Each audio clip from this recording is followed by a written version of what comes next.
Dans le cadre du contrôle parlementaire, le vice-premier ministre, ministre de l'Intérieur, Maître Jacques Chabani, a été entendu ce jeudi 22 mai 2025 à l'Assemblée nationale. Il répondait à une question orale avec débat initié par le député national Eyangamboyo, préoccupé par les arrestations arbitraires, les tracasseries policières et la présence d'agents fictifs au sein de la PNC. La République démocratique du Congo fait face depuis plusieurs années à une agression extérieure par des forces ennemies qui, chaque jour, massacrent et tuent nos compatriotes. Cette situation tragique constitue une épreuve intolérable pour notre nation.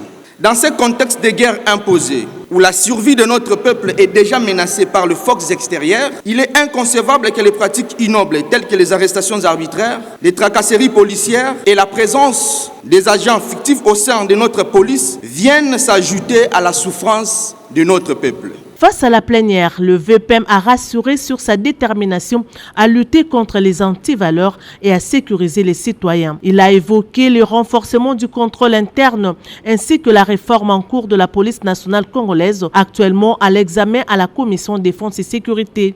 La formation de 5000 agents spécialisés, notamment de la Légion nationale d'intervention, les équipements modernes des unités de la police nationale dans les 26 provinces, en respect des normes et standards internationaux. Pour l'axe redevabilité, le contrôle, les audits, enquêtes et évaluations à travers l'inspection générale de police, l'évaluation et respect des droits de l'homme et de l'intégration du genre, le dialogue permanent entre la police et la population à travers les conseils locaux de sécurité. Plus de 40 députés ont saisi cette occasion pour soulever diverses préoccupations. Insécurité à Lubumbashi et à Boma, conflit de leadership coutumier, le phénomène Kuluna et Mobondo, la problématique des agents fictifs et intégration des forces de sécurité à la SENSAP. Un délai de 48 heures a été accordé au VPM pour des réponses complémentaires. En début de séance, la plénière a adopté le projet de loi de rectification modifiant la législation sur le secteur de l'électricité avec l'ajout des articles 4B et 97B. Le président Vital Kamerhe a également annoncé la mise en place des 2 commissions